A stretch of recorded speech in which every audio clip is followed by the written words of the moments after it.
Hello guys, and welcome back to a tiny tutorial.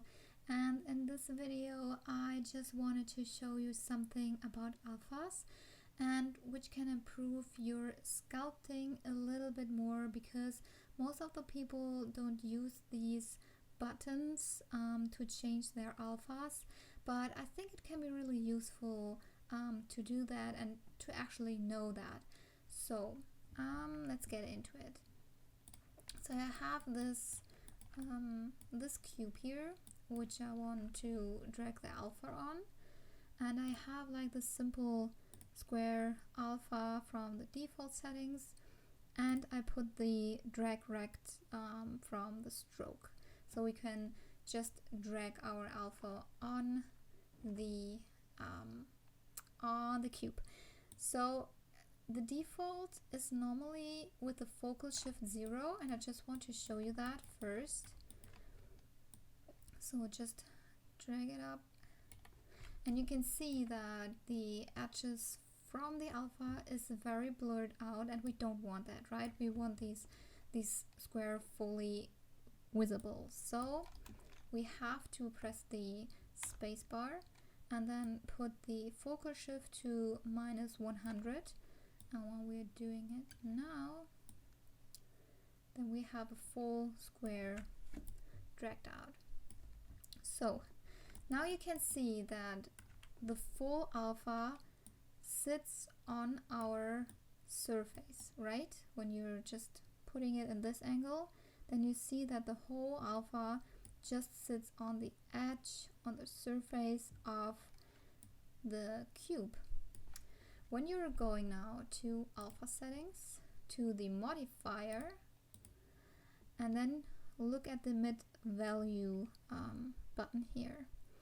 So our mid value button is on 0 right now, and I will show you in a bit what does that mean. So mid value on 0 looks like this.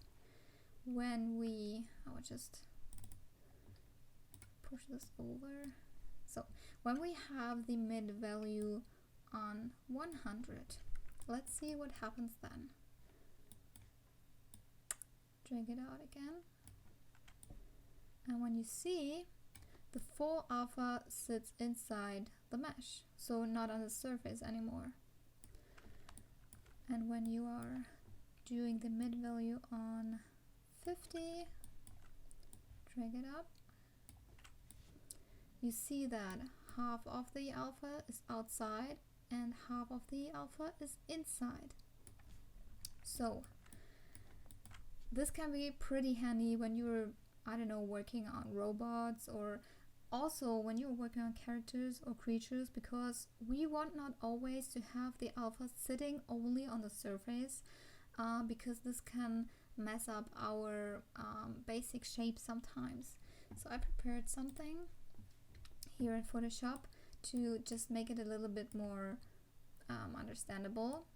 So this is our alpha, the little shape, and this is our cube. So when you have the mid value on 0, this is the default setting, then your alpha will sit on the surface, so nothing will go inside or not. When you put it to the 100, then the whole alpha will sit inside of the mesh, the whole thing. It doesn't matter if you drag it out or in, the whole alpha will sit inside, so behind the surface. And when you put the mid value on 50,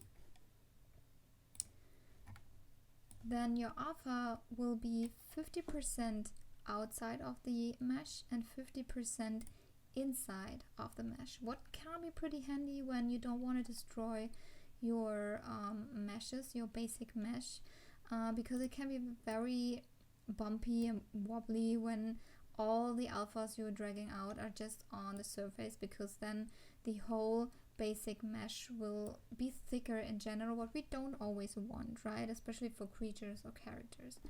So yeah, when we go back here, then please keep that in mind, that you can make your alphas not only on the surface, but you also can have them on the inside of a mesh, what can be very, very useful. And don't forget to change your focal shift. There are a lot more things you can do with alphas, but I think this is the one I use most of the time when I sculpt, to not mess up my basic shapes. And yeah, just keep that in mind. I really love putting this on the mid 50 value, so it will be half inside, half outside, but it depends on what you're doing. Yeah, it can be really helpful. So I hope this helps, and we see us in the next video.